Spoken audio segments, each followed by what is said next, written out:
কোরআন শরীফে আছে প্রত্যেক জাহান্নামীর ভীষণ আগুনে যখন উথাল পাথাল ঢেউ খেলবে, উতরাবে, তখন জাহান্নামী আল্লাহকে বলবে, রব্বানা আখরিজনা না'মাল সালিহান গায়রাল্লাযী কুন্না না'মাল। আল্লাহ, আমারে অল্প কিছু সময়ের জন্য দুনিয়ায় আরেকবার ফেরত যেতে দেন। এবার যদি যেতে পারি আমি সবগুলো নেক আমল করব। তখন আল্লাহ তাআলা এই কথার জবাবে জাহান্নামীকে একটা কথা বলবে। প্রথম যে কথাটা আল্লাহ বলবে, আওয়ালাম নুআম্মিরকুম, আমার বান্দা বলো তো আমি কি তোমাকে হায়াত দেই নাই? 60 বছর কারে দিছিলাম, 40 বছর কারে দিছিলাম, 30 বছর বান্দা কাকে দিয়েছিলাম?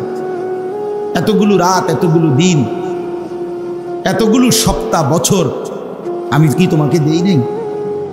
আওয়ালাম নুআম্মিরকুম, আমি কি তোমাকে হায়াত দেইনি? আমি কি তোমাকে বয়স দেই নাই, সময় দেই নাই?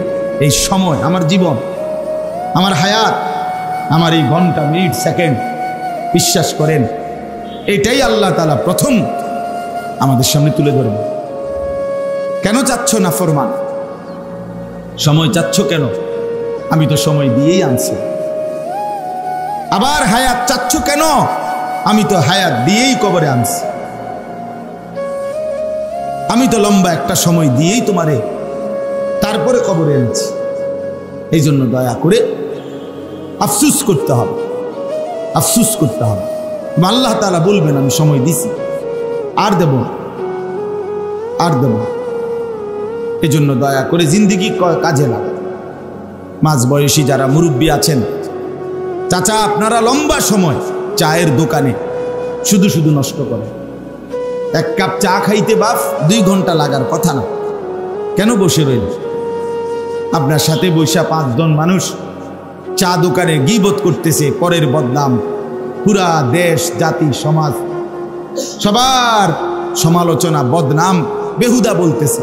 আপনি বৈশা বৈশা শুনতেছেন, বিড়ি খাইতেছেন, নয়তো পান খাইতেছেন, নয়তো টেলিভিশনে নর্তকীর নাচ গান দেখতেছেন। আহা, একজন মুসলমান বয়স্ক মানুষ এত অসভ্য হইবার কথা না,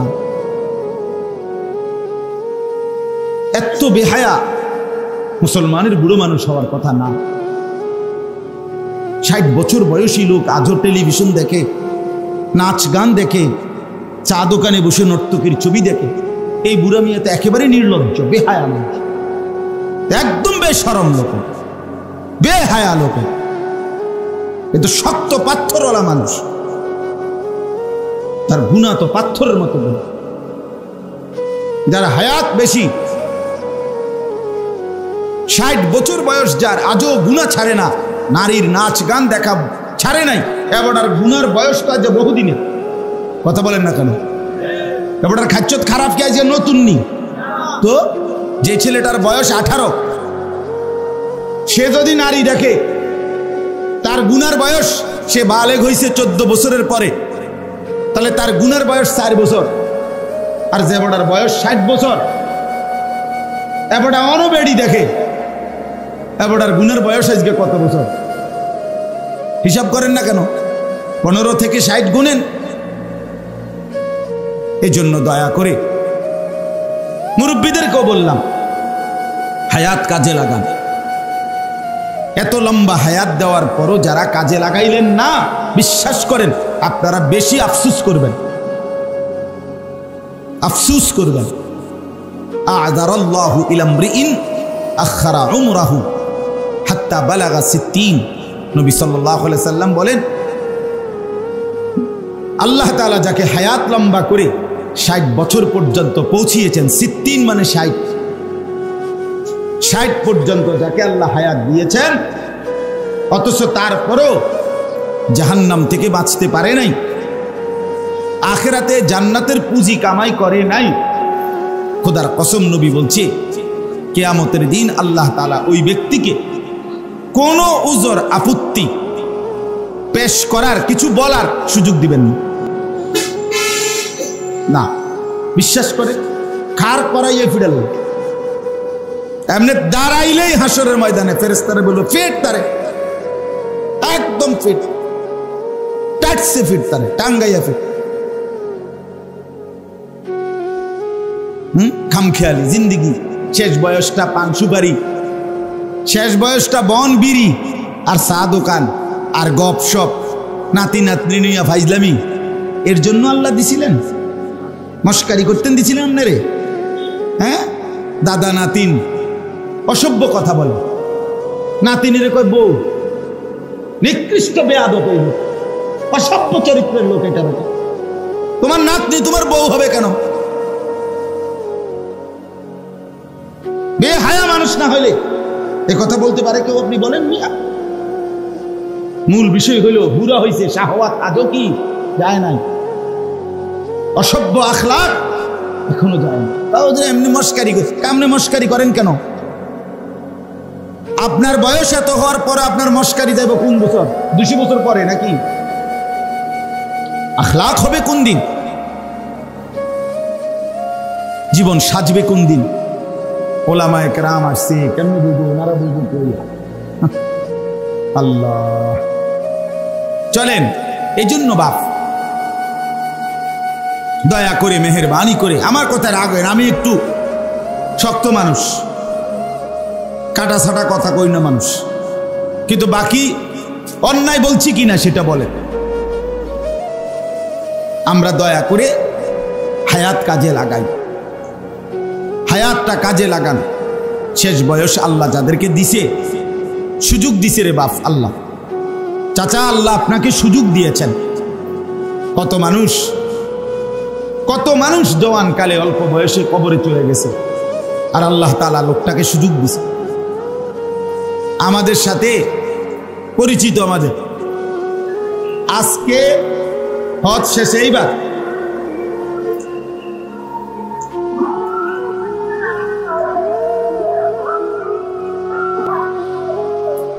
হজ্জের শেষ, সব কিছু শেষ, ওনার দেশে ফিরবে। আজকে শেষ দিন, বিদায়ী তাওয়াফ, শেষবারের মতো তাওয়াফ করতেছে। আল্লাহর ঘরের চারদিকে 7 বার ঘুরলে এক তাওয়াফ হয়, 7 চক্কর ঘুরলে। তো শেষ, এরপরে চলে যাবে দেশে। 5টা চক্কর ঘুরছে, 5 ঘুরা শেষ, আর 2টা চক্কর বাকি। এই সময় এই লোক বাংলাদেশি, আমাদের পরিচয়, মানে স্ট্রোক করছে, ওখানেই মারা গেছে। এইবার আহা, আর 2টা চক্কর পূর্ণ করতে পারে না, কবরে চলে গেছে। সব সাইরা জিদ্দা এয়ারপোর্টে আইছে, আরেকজন জিদ্দা এয়ারপোর্টে ওইখানে বসে স্ট্রোক করছে, মারা গেছে। অর্থাৎ এখন বিমানে উঠবে, বাংলাদেশে আসবে।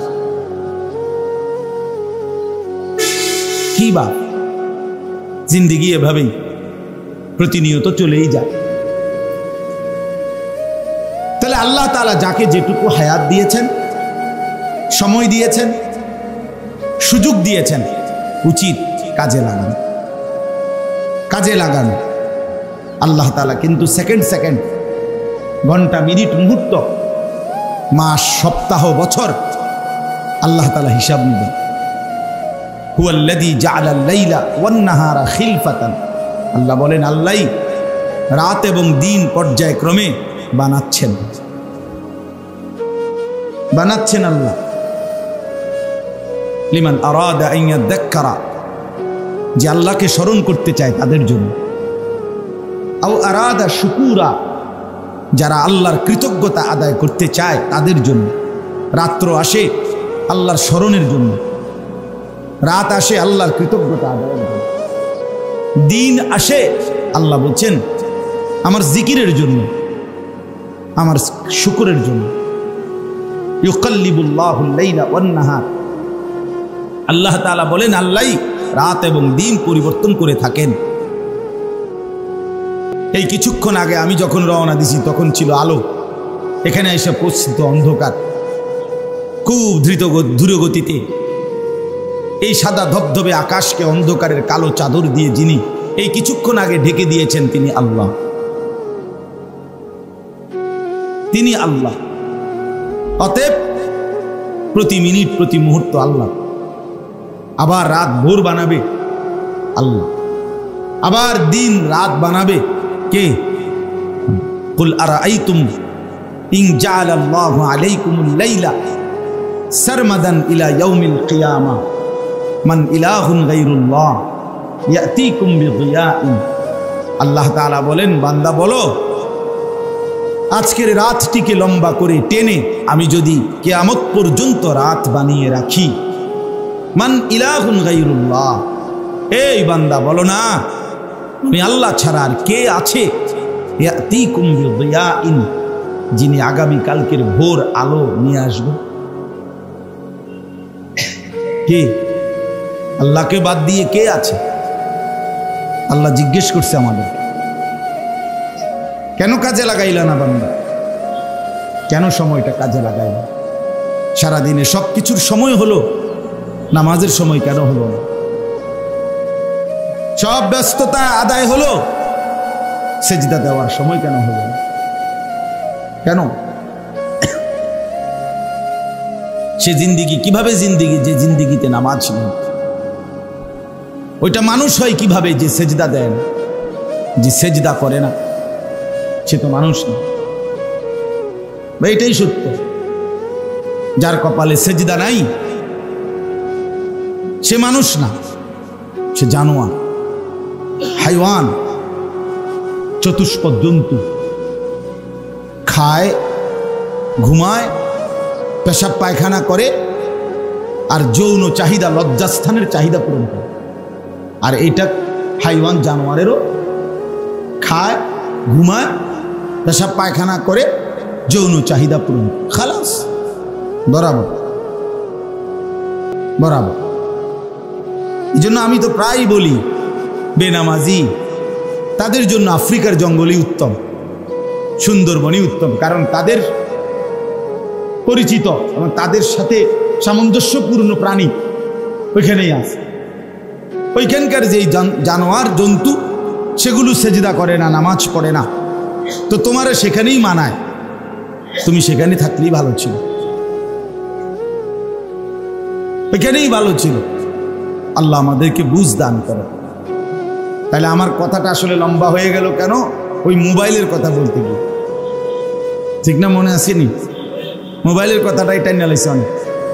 অর্থাৎ জিন্দিগি কাজে এই মোবাইল আমাদের বিশ্বাস করে, আমাদেরকে শেষ পর্যন্ত বিখ্যাত থালা তুল্লা আমরা ফুলা ফান্ডে ছাড়ব। দেখেন আমাদের এই নতুন জেনারেশন শেষ পর্যন্ত যেদিন বিখ্যাত থালা হাতে নিবে সেদিন বুঝবে মোবাইল তারে দিছে কদ্দুর, নিচে কদ্দুর,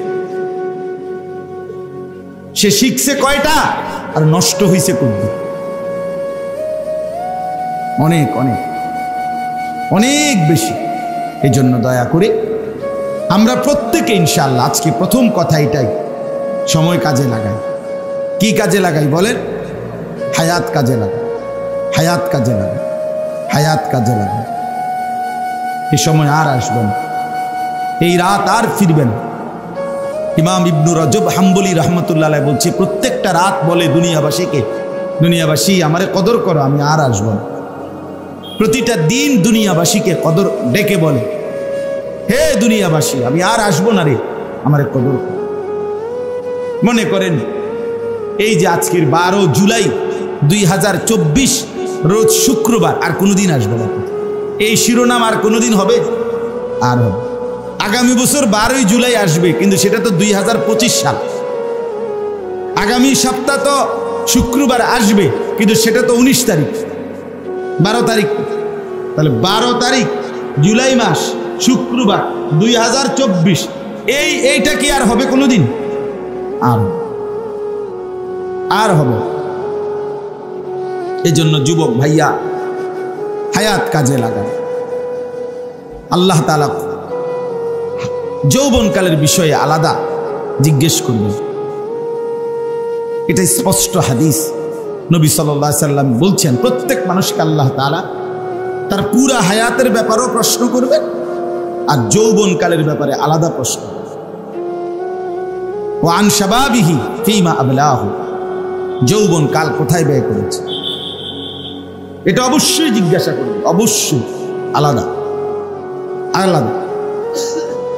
এই জন্য আমরা প্রত্যেকেই চেষ্টা করি নওজোয়ানরাও, মুরব্বীরাও, আপনারাও আপনাদের হায়াত বাকিটা সময় কাজে লাগান, তসবিহ পড়েন, কোরআনুল কারীমের 2-4টা সূরা শুদ্ধ করেন, মুখস্থ করেন, দোয়া কালাম ঠিক করেন, মাসনুন দোয়াগুলো শিখেন।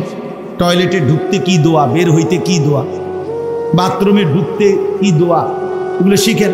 মসজিদে ঢুকবার দোয়া, মসজিদ থেকে বের হবার দোয়া, খাবারের শুরুতে দোয়া, খাবারের পরে কি দোয়া শিখেন। 2টা না, এক কথা উত্তর দিয়ে পারি না, আর হে বয়স নাই, এই বয়স আর নাই, না আর হইতো না হুজুর, কইতে পারবেন কিন্তু আর ওনার এই বয়স নাই, আর হুদা ঝামেলা যাইয়েন না, যে এমনি আছি এমনি ফুরে থাকবি।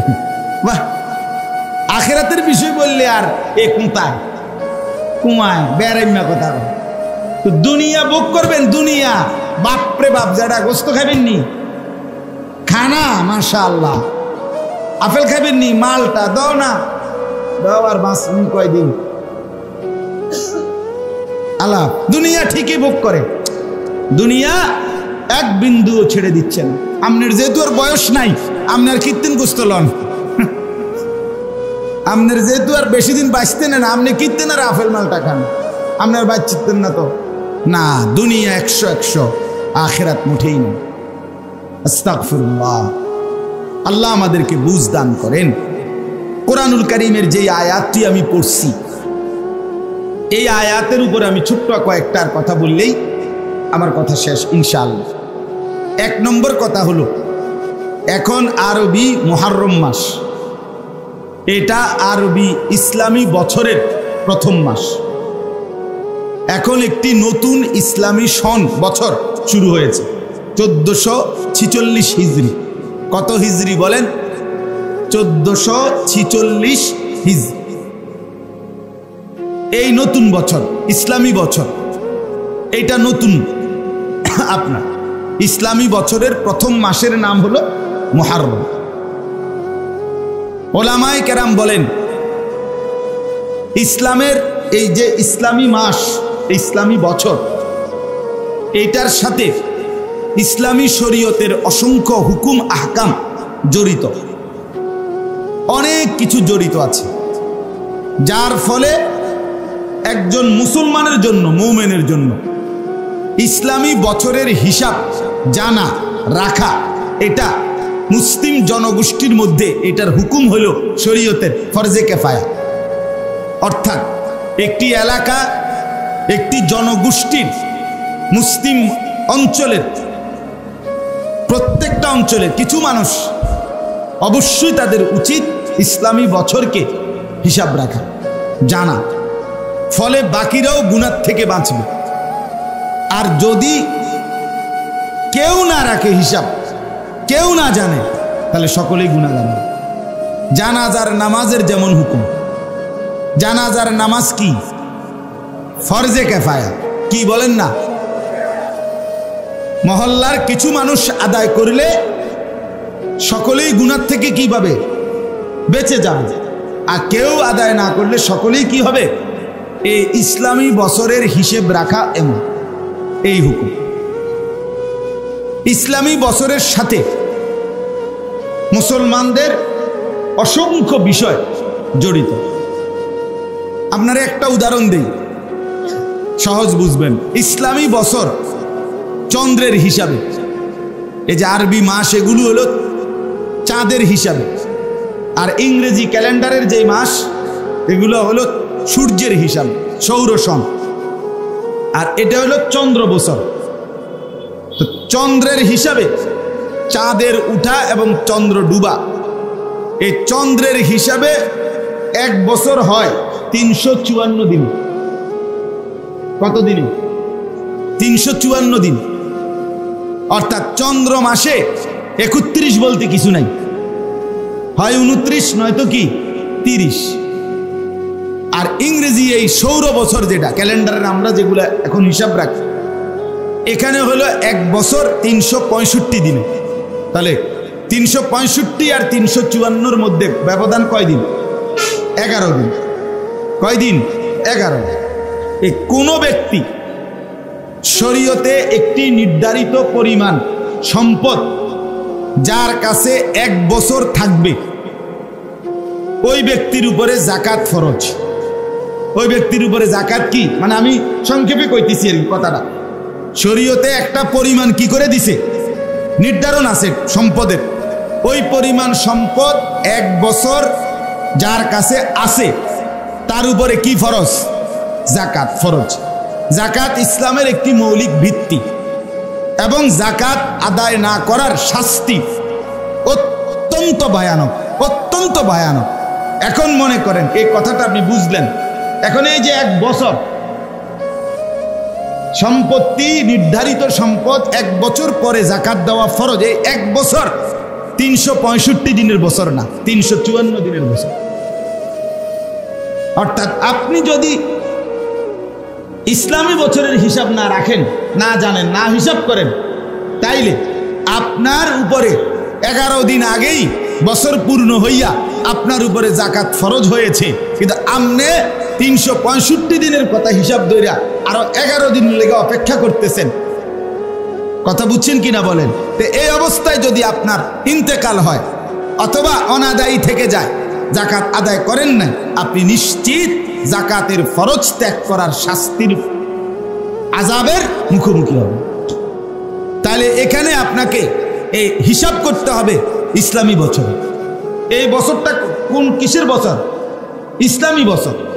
যে যাকাত কোন ছেলে মনে করেন সে যদি তারে প্রাপ্তবয়স্ক সাবালক, তার যদি সাবালকের গোসল ফরজ নাও হয়, তাইলেও 15 বছর যখন পূর্ণ হবে তখন তাকে সাবালক হিসাবেই ধরা হবে। এখন 15টি বছর, এই 15 বছর যদি 365 দিন গুণনা, আপনি তো জন্ম তারিখ লিখে রাখছেন ইংরেজি, তার 15 বছর পূর্ণ করবেন আপনি 365 দিনে গুণনা গুণনা 15 বছর হিসাব করলে, আর 354 দিনে গুণনা 15 বছর পূর্ণ করলে, তাইলে ইসলামী শরীয়তের হিসাবে প্রায় 6 মাস আগেই সে সাবালক হয়ে গেছে, কিন্তু এবারটার হিসাবে এখনো হয় না। ওই 15 বছরের 11 দিন কমে গেছে না আপনার, তা তো সে আরো আগেই কি হয়ে আছে, সাবালক। কিন্তু আপনি তো জানেন না, আপনি তো জানেন হইলো ইংরেজি হিসাব। এটা উদাহরণ বললাম। এরকম আপনার অসংখ্য বিষয় আমাদের ইসলামী বছর। যেমন আমরা রমজানের রোজার হিসাব, আমরা রোজা রাখতেছি কালকে, তারাবি পড়তেছি আজকে, প্রথম তারাবি। তার মানে ওই যে সন্ধ্যা থেকেই চাঁদ উঠলেই অর্থাৎ সূর্য ডুবলেই আমাদের কি হিসাব শুরু। চন্দ্রের হিসাবে রমজানের চাঁদ উঠছে মানে রমজান মাস শুরু হয়ে গেছে। তাইলে ইসলামী বছর মনে রাখা, হিসাব রাখা, এটার দ্বারা অসংখ্য বিধান শরীয়তের সময়ের সাথে সম্পৃক্ত যেগুলো, এগুলো ইসলামী বছরের হিসাবে, ইংরেজি বছরের হিসাবে নয়। এই কারণে একজন মুসলমান টোটালি ইসলামী বছর ভুলে যাওয়া এটা ঠিক না। আফসোসের বিষয়, ইনসাফের সাথে বলেন, এবার আমাদের সমাজে হাজারের মধ্যে, লাখের মধ্যে, শতর মধ্যে কয়জন মুসলমান ইসলামী বছরের কথা জান? আপনি জিজ্ঞাসা করেন যে 2024 সাল, এটা কারোই ভুল হবে না, কিন্তু 1446 হিজরি এটা এখন জানে, এটা চলেন আমরা স্ক্রিনশট করি। কথাটা বুঝেন নাই? এটা কয় % মানুষ আমনে খবর নেই। আহা মুসলমান, আমরা এটা টোটালি ভুলে গেলাম, ওইটা মোটেই ভুলে না। একটা ছোট বাচ্চাও বলতে পারবে 2024 সনের কথা, কিন্তু 1446 হিজরির কথা কারোই মনে নাই। এলো এক বিষয়। হযরতে উমর রাদিয়াল্লাহু তাআলা আনহু, নাম জানেন তো না? ইসলামের যখন তিনি দ্বিতীয় খলিফা ছিলেন, তখন ওনার সাম্রাজ্য উমর রাদিয়াল্লাহু তাআলা আনহুর জামানায় অনেক দূর দূরান্তে ইসলামী সাম্রাজ্য ছড়ায় গেছিল, বিশাল এরিয়া। উমর রাদিয়াল্লাহু তাআলা আনহুকে বলা হতো অর্ধ পৃথিবীর বাদশাহ। তার মানে ইসলামী খেলাফত ছিল অনেক বড়। তো প্রত্যেক অঞ্চলে মুসলমান ওমর রাদিয়াল্লাহু তাআলা আনহু থেকে নির্ধারিত গভর্নর ছিল। ওই গভর্নররা প্রতিনিয়ত বিভিন্ন বিষয়ের সিদ্ধান্তের জন্য তারা তাদের অঞ্চল থেকে দূত পাঠাইয়া, প্রতিনিধি পাঠাইয়া, ঘোড়া গাধা উটের পিঠে পাঠাইয়া, মদিনার মধ্যে পাঠাইয়া ওমর রাদিয়াল্লাহু তাআলা আনহুর কাছ থেকে রাষ্ট্রীয় ফরমান সিদ্ধান্ত নিত। এখন দূর দূরান্ত থেকে রওনা দিয়া এবার আইয়াস পৌঁছছে যে সময় মদিনায়, আজ 25 দিন, কথা বোঝেন নাই, 15 দিন পরে, 1 মাস পরে, ওই আস্তে আস্তে পথে এই সময় লাগছে, তোর বিমান না। এখন আইসা জিজ্ঞাসা করছে চিঠিতে ওমর রাদিয়াল্লাহু তাআলা আনহুর কাছে, মনে করেন যে এই রজব মাসের এই বিষয়টা হয়েছে, এটা কি ফয়সালা। এখন ওমর রাদিয়াল্লাহু তাআলা আনহু প্রতিনিয়ত জিজ্ঞাসা করতে হইতো যে এটা কোন রজব, এবারেরটা না কত বছরেরটা। মানে ওই সময়ের লম্বা গ্যাপের কারণে হিসাবটা কি করতে হইতো, নির্ধারণ করতে কষ্ট হইতো, এই সোমবার না গত সোমবার। যেমন আমার কাছে মানুষের যে মাহফিল চায়, আর আমি কোন সময় মাহফিল দিমু আগামী বছর, এই কথাটা বুঝাইতে আমার 5 মিনিট কথা কম লাগে। যে ওদের কোন সময়, এ রমজান, আগামী রমজান মানে যেটা আইতেছে এটা না এর পরে, ভাই এই যেটা আইতেছে এটা, কথার কথায় মানে এটারে বুঝাইতে একটু কি হয়, কষ্ট হয়। তো ওমর রাদিয়াল্লাহু তাআলা আনহুর জামানায় অহরহ এই প্রশ্নের মুখোমুখি হইত যে আপনার কোন রজব, কোন শাবান, কোন রমজান, এটা এবারের রমজান না গত বছরের রমজান, বিভিন্ন কাজে। তো তখন ওমর রাদিয়াল্লাহু তাআলা আনহু সাহাবায়ে কেরামকে বললেন যে এই সমস্যার সমাধানের জন্য আমরা একটা বছর, ইসলামী বছর নির্ধারণ করি। তাইলে ওই বছরের নামে মাস বললে 2024 সালের জানুয়ারি, তো আর বুঝতে অসুবিধা কি? এটা বলার পরে জিঙ্গেবো বুঝি যে গত বছরের জানুয়ারি নি, কথা বোঝেন নাই। 2023 সালের ফেব্রুয়ারি, তার মানে আপনি জিগাইবেন যে মানে কি হুজুর 2025 সালের ফেব্রুয়ারি নাকি, এটা নি জিগাইবে হে বেড়া, এটা তো বুঝছে এই কথা। এটা এই সুবিধার্থে ওমর রাদিয়াল্লাহু তাআলা আনহু পরামর্শ নিলেন। সবাই বলছে হ্যাঁ এটা করা যায়। এখন শুরুটা করবে কিভাবে, বছর ধরবে কোন থেকে? তখন সাহাবায়ে কেরাম বহু পরামর্শ দিছে। তন্মধ্যে সাহাবায়ে কেরামের বিভিন্ন পরামর্শের মধ্যে একটা পরামর্শ আসছে যে আমাদের প্রিয় নবী সাল্লাল্লাহু আলাইহি সাল্লাম মক্কা থেকে মদিনায় হিজরত করে গেছেন যেই বছর, ওই বছরটাকে ধরে, যেহেতু হিজরত নবীজির জীবনের অত্যন্ত গুরুত্বপূর্ণ একটি ঘটনা। হিজরত শুধু হিজরত না, নবী মক্কা থেকে মদিনায় গেছেন এটা না, মক্কা থেকে মদিনায় যাওয়া মানে হলো গোটা ইসলামের চেহারাটাই পাল্টে গেছে, ঠিকই না বলেন না কেন?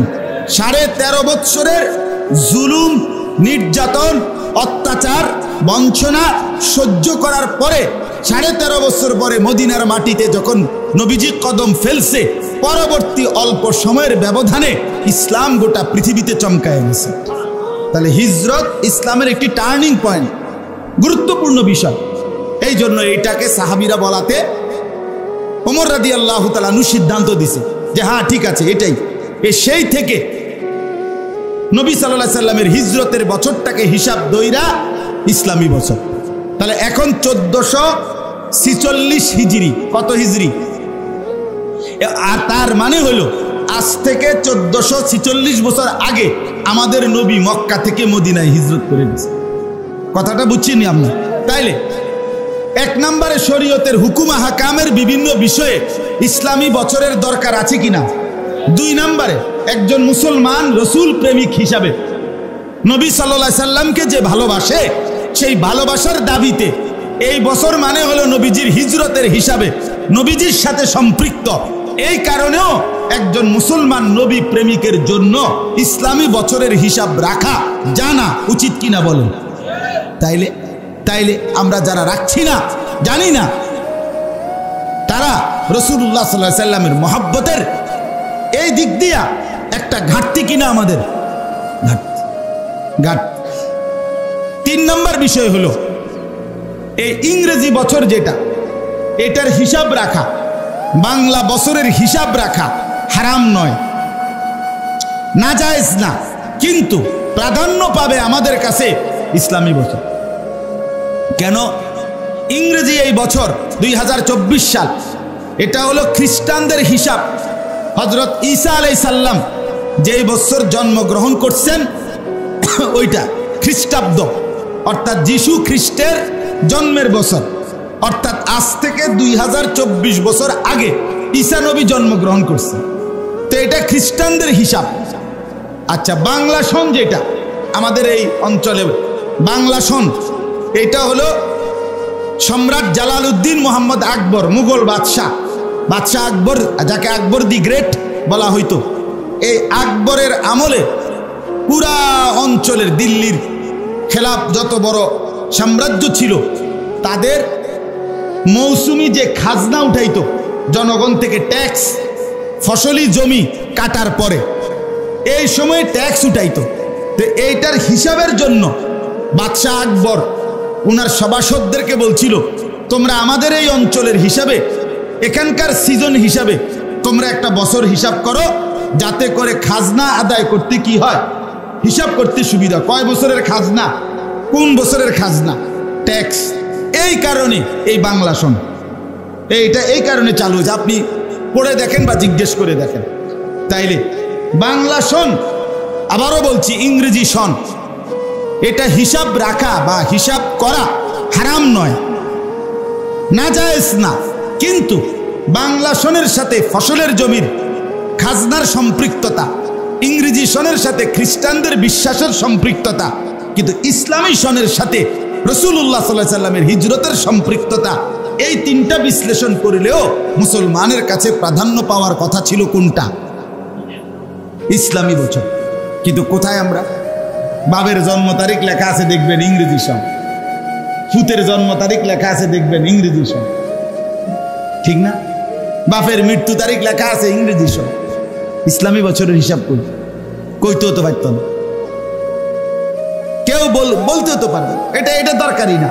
আহা, যেটা ছিল দরকার সেটা ভুলে গেলাম, যেটা না হলেও চলতো সেটা খুব মনে রাখবো। এই হলো আমাদের জিন্দেগি।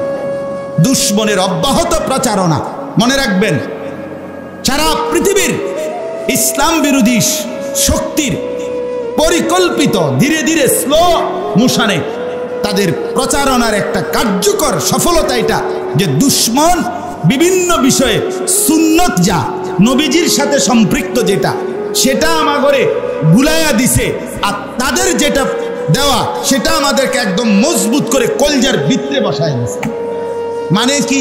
যেমন একটা 6 বছরের বাচ্চাও আর 90 বছরের বুড়াও, উনি ব্রাশ এবং টুথপেস্ট এটা চিনতে কোনোদিনও ভুল করে না, কিন্তু মেসওয়াক হাজারো লক্ষ মুসলমান রাসূলুল্লাহর এই সুন্নাত চেনেও না, বোঝেও না, গুরুত্বও দেয় না, ভুলে গেছে। সুন্নাতকে মনে রাখছে ব্রাশ আর টুথপেস্ট, এটা ভুলে না, এটা মনে থাকে না। বোঝেন নাই কথা? ডাইনিং টেবিল চিনতে ভুল হয় না, দস্তরখান মনেই পড়ে না। এখন চলেন নবীর প্রেমে এমনি ডোলন আর নাচন লরণ, এটা তো সহজ। বুঝেন নাই কথা? রাসূলুল্লাহ সাল্লাল্লাহু আলাইহি ওয়াসাল্লামের ভালোবাসায় আরো 10 কেজি জিলাপি বিরিয়ানি বাড়াইয়া দন, এটা সহজ, কারণ এটা তো খানা, এটা সমস্যা হয় না ভাইয়া, এটার লেগে লোক পাওয়া যাবে না। আমিও যদি কই আরো 50 কেজি জিলাপি বাড়াইয়া দিলে ভালো হয়, আসেননি কোনো ভাগ্যবান দিবেন? অমাক ভাগ্যবান মানে বহুত লোক পাওয়া যাবে, জিলাপি না, বিরিয়ানি না, খিচুড়ি না, কিন্তু রাসূলুল্লাহ সাল্লাল্লাহু আলাইহি ওয়াসাল্লামের সুন্নাতকে ধরে ধরে জিন্দেগির মধ্যে আনা, সেটা জীবনে বাস্তবায়ন করা, সেটা কঠিন। আর এটাই ভালোবাসা, এটাই মহব্বত। তাইলে দস্তরখান আপনি চলেন, হাইটা ঘুরে মুসলমানের ঘরগুলোতে জিজ্ঞাসা করে দেখেন, চাচা আপনাদের দস্তরখানটা দেখান তো। 1000 ঘরে ঘুরে দেখেন আপনি কয়টাতে পাবেন আপনার বিবেকে যা বলে দেখেন আপনি সব। আমার জীবনে, ছোট্ট জীবনে কত সময় দেখছি বলার পরে একটা লুঙ্গি এনে দিছে। বেটা লুঙ্গি কি দস্তরখান? বেটা এটা তো লুঙ্গি না, যে দুর্গন্ধওয়ালা বেটা। এটা গামছা কি দস্তরখান? গামছা তো গামছা। আশ্চর্য। তার মানে মিসওয়াক চিনলই না, মিসওয়াক চিনলই না। অথচ রাসূলুল্লাহ সাল্লাল্লাহু আলাইহি সাল্লাম যেদিন এই পৃথিবী থেকে ইন্তেকাল করেন, বিদায় নেন, মালাকুল মউত আজরাইল যেদিন নবীর রূহ কবজ করছে, খোদার কসম বাপ, আল্লাহর কসম, নবীজির হাতে শেষ যেই আমলটা ছিল, আমাদের নবী শেষ নবী, শেষ নবীর শেষ আমল কি? মিসওয়াক। আখিরি নবীর আখিরি আমল কি বলেন? মিসওয়াক। মিসওয়াক। নবীজি মিসওয়াক করা অবস্থায় নবীজির জান চলে গেল। রাসূলুল্লাহ সাল্লাল্লাহু আলাইহি ওয়াসাল্লামের শেষ আমল ছিল। কেন ভুলে গেলেন? কেন মন চায় না মিসওয়াক করতে? ব্রাশ কেন ভুল হয় না বলেন মুসলমান? নবী সাল্লাল্লাহু আলাইহি ওয়াসাল্লাম হাদিসে আছে, নবীজি বলছে জিবরাইল আমার কাছে যতবার আসছে ততবার কসম নবী বলছে যাওয়ার সময় আমারে বলে গেছে, ইয়া রাসূলুল্লাহ মিসওয়াক করতে ভুলবেন না। শুধু কোরআন নাজিল করছে জিবরাইল 24,000 বার। কয় হাজার বার? 24,000 বার কোরআনের শব্দ আয়াত নিয়ে জিবরাইল নবীজির কাছে আসছে। যাওয়ার সময় বলে গেছে মিসওয়াকের কথা। রাসূলুল্লাহ সাল্লাল্লাহু আলাইহি ওয়াসাল্লাম বলছেন মিসওয়াকের 70টা পুরস্কার আছে। কয়টা? কথা বলেন না। 70টা পুরস্কার। 69টা পুরস্কার আল্লাহ আখিরাতে দিবে। একটা পুরস্কার দুনিয়ায় মিসওয়াকের, সেই একটা পুরস্কার হলো মৃত্যুর সময় আল্লাহ তাআলা মিসওয়াক যে নিয়মিত করবে তার জবানে কালেমায়ে শাহাদাত উচ্চারণ করায় দিবে। 80 বছর বেরস কইরা এটা মিলবে তো? হ্যাঁ, না না, বেরস আর আবাল হইতো না। বেরস বেরসই থাকবে। বেরস আর কি দুধ আবাল হইতো না, বেরসই থাকবে। অতএব আপনি বলেন বাপ, যেটা সুন্নাত, যেটা রাসূলুল্লাহ সাল্লাল্লাহু আলাইহি ওয়াসাল্লামের তরিকা, এটা ভুলে গেলেন কেন? ওয়ামা আরসালনা মির রাসূলিন ইল্লা লিইউতাআ বিইذনিল্লাহ। আল্লাহ কোরআনে বলছে আমি রাসূল পাঠাইছি শুধু একটা উদ্দেশ্যে, যে আমার বান্দারা আমার হুকুমে রাসূলের আনুগত্য করবে। আর কোনো উদ্দেশ্যে পাঠাই নাই, আর কোনো উদ্দেশ্যে পাঠাই নাই। আমার বাপ, আপনাদের কাছে আমি অনুরোধ করছি, ইসলামী বছরের কথা বলাতে মনে হইল, এই জন্য বললাম যে রাসূলুল্লাহ সাল্লাল্লাহু আলাইহি সাল্লামের সম্পৃক্ত বিষয় কত সুন্নাত, কত সুন্নাত। বাম পাও দিয়া বাথরুমে ঢুকতে আপনার মনে থাকে না কেন? আপনি নবীকে ভালোবাসেন না? ডান পাও দিয়া বাথরুম থেকে বের হইতে আপনার মনে থাকে না কেন? কেন থাকবে না মনে? রাসূলুল্লাহ সাল্লাল্লাহু আলাইহি সাল্লামের সুন্নাত। যুবক ভাই, তোমার চুল কোনোদিন নবীর মতো রাখবার কথা মনে পড়লো না কেন? দাড়ি কাটেন যারা, ওই মুসলমান, নবী সাল্লাল্লাহু আলাইহি সাল্লামের মতো চেহারা বানানোর মতো মানসিকতা হলো না কেন? কারে সাজাইলেন? কার থেকে শিখে দাড়ি কাটলেন? কার থেকে বলেন?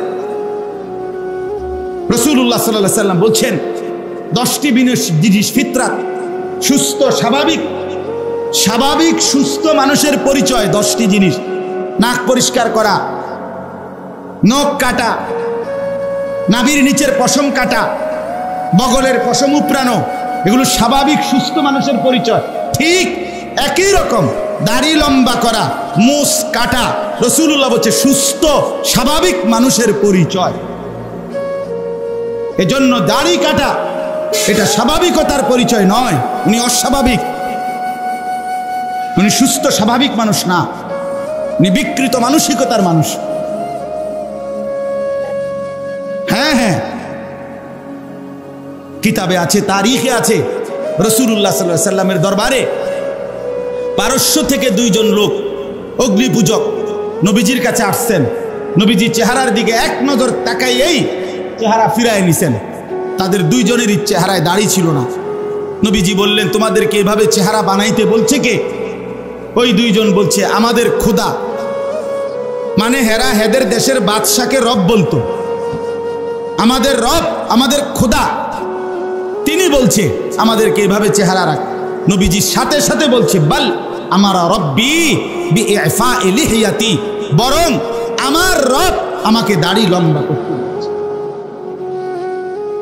আমার বাপ কেন ছেড়ে দিলেন? কেন ছেড়ে দিলেন? আমরা যদি কোন হুজুর ইডি ছাড়া আর কথা নাই, আছে তো আগে জিডি কইছি, বুঝেন না কথাটা?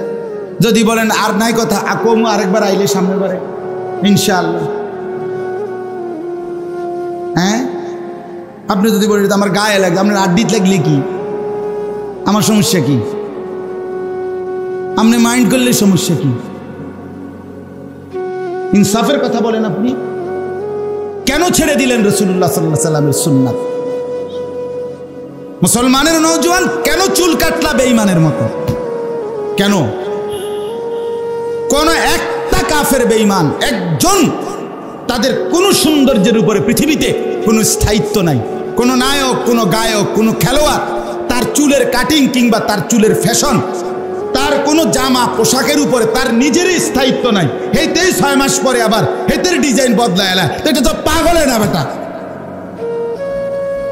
তোর নিজের সুন্দরের উপরে তো তোরে আস্থা নাই, নাইলে তো তুই, আমি তো সেই ছোট্টবেলায় লুঙ্গি, পাঞ্জাবি, টুপি, এই দাড়িওয়ালা চেহারা যেদিন থেকে শুরু হয়েছে সেদিন থেকে আজও আছি। আরো যদি 1000 বছরও হায়াত দে, খোদার কসম করে বলতে পারি আমার কাছে এটাই সুন্দর। কি আমি বদলাবো কেন? তুমি বদলাও কা? এত সুন্দর করে এটা রেখে চুলের বাম্পার ঠিক করলা, এটা আবার কাটতে লাও কা, আরেক মডেল বানাও কা? বুঝা গেছে তোমার সুন্দরের উপরে তোমারই আস্থা নেই, আমার রসুলের সুন্দরের উপরে আমার আস্থা আছে। সুবহানাল্লাহ সাল্লাল্লাহু আলাইহি ওয়াসাল্লাম, তিনি হাসলেও সুন্দর, তিনি কাঁদলেও সুন্দর, তিনি হাঁটলেও সুন্দর, তিনি বসলেও সুন্দর, তিনি কথা বললেও সুন্দর, তিনি চুপ থাকলেও সুন্দর।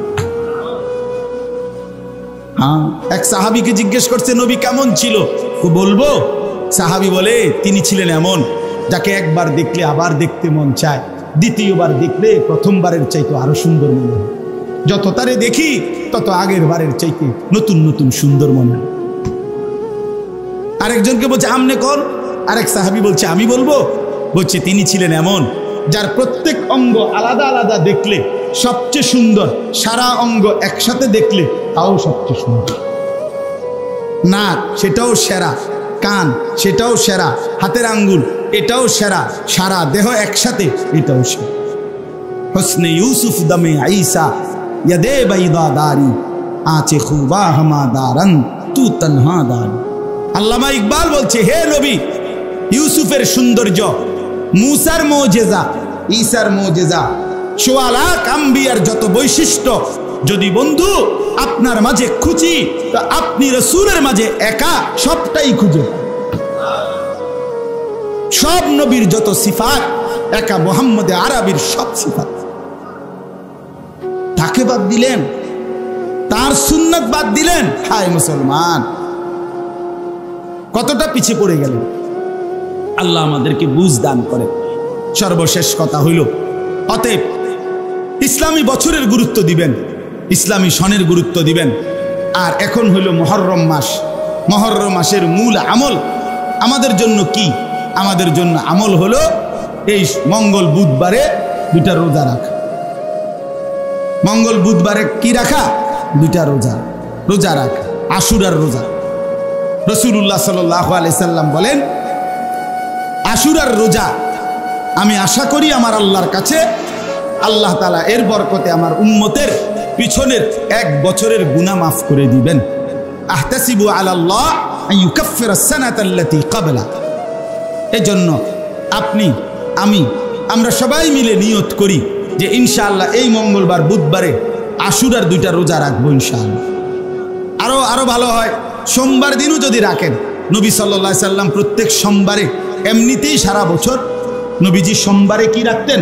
রোজা রাখতেন। এটা যেহেতু মুখে মুখে আছে তো রাখেন, সোমবারও চেষ্টা করে। মা বোনদের কাছে বলবেন, নিজের ঘরে স্ত্রী কন্যাদের কাছেও এটা বলবেন, মঙ্গলবার বুধবারে যেন 2টা নফল রোজা রাখে। আল্লাহ তাআলা আমাদেরকে তৌফিক দান করেন। আমার বাপ, শেষ কথা হইল, মাদ্রাসাকে ভালোবাসবেন। মুসলমান নিজের ছেলেকে, নিজের মেয়েকে দিন শেখাবেন। একজনকেও সময়ের এমন অবস্থা, বাচ্চাদেরকে, ছেলে মেয়েদেরকে এমনি এমনি ছেড়ে দিলে বাপ, এরা বরবাদ হয়ে যাবে। জি, এজন্য দয়া করে প্রত্যেকে নিজ নিজ ছেলে মেয়ে কন্যা সকলকে দিন শেখাবেন। আল্লাহ তাআলা আমাদেরকে তৌফিক দান করেন, কবুল করেন। আজকের এই মাদ্রাসা, কি নাম যেন? মারকাজুল হুদা মাদ্রাসা আল্লাহ কবুল করেন। আজকের এই মজলিস আল্লাহ কবুল করেন। আলহামদুলিল্লাহ। জি জি জি, আমার দোয়া শেষ করি, এরপর বলেন, আমার কাছে বলেন, এসে দোয়া করেন আগে। আলহামদুলিল্লাহ রাব্বিল আলামিন। আল্লাহুম্মা আনতাস সালাম ওয়া মিনকাস সালাম, তাবারাকতা ইয়া যাল জালালি ওয়াল ইকরাম, ইয়া আরহামার রাহিমিন, ইয়া আরহামার রাহিমিন, ইয়া আরহামার রাহিমিন। মাওলায়ে কারীম, আপনি মাফ করে দেন। মেহেরবান মাওলা, আপনি মাফ করে দেন। আয় আল্লাহ, আপনি মাফ করে দেন। আজকের এই মজলিস আপনি কবুল করে নেন। আয় আল্লাহ, আমাদের জীবনটা সুন্দর করে দেন। রসুলে পাক সাল্লাল্লাহু আলাইহি ওয়াসাল্লামের সুন্নাত মোতাবেক জিন্দেগি গড়বার তৌফিক দান করেন। আয় আল্লাহ, জিন্দেগির প্রতিটা সময় মিনিট কাজে লাগাবার তৌফিক দান করেন। সমস্ত কবরবাসীদেরকে মাফ করে দেন। আমাদের স্ত্রী সন্তান পরিবারকে নিয়ে নেক জিন্দেগি গঠন করার তৌফিক দান করেন। আয় আল্লাহ, ইজ্জত আফিয়ত তাকওয়ার জিন্দেগি দান করেন। মাদ্রাসাখানা কবুল করে নেন। আয় আল্লাহ, মাদ্রাসাখানা কবুল করে নেন। আল্লাহ, আরও ছাত্রী, শিক্ষক, শিক্ষিকা, আয় আল্লাহ, উপযুক্ত নেক পরিবেশ আপনি মিলায়া দেন। আল্লাহ, সমস্ত মানুষকে মাদ্রাসার সাথে আন্তরিকতাপূর্ণ মহব্বত আলা বানিয়ে দেন। আয় আল্লাহ, আমাদের প্রত্যেকের জীবন সুন্দর করে দেন, আখিরাত সুন্দর করে দেন। অসুস্থ বিমারি যারা শিফা করে দেন। কামাই রুজিতে হালাল বরকত দান করেন। আয় আল্লাহ, আমাদের সবাইকে কবুল আর মনসুর করেন। জীবনটা কাজে লাগাবার তৌফিক দান করেন। রব্বির হামহুমা কামা রব্বায়ানি সগীরা, রব্বির হামহুমা কামা রব্বায়ানি সগীরা। সুবহান রব্বিকা রব্বিল ইজ্জাতি আম্মা ইয়াসিফুন ওয়া সালামুন আলাল মুরসালিন ওয়ালহামদুলিল্লাহি রাব্বিল আলামিন। আল্লাহুম্মা সাল্লি।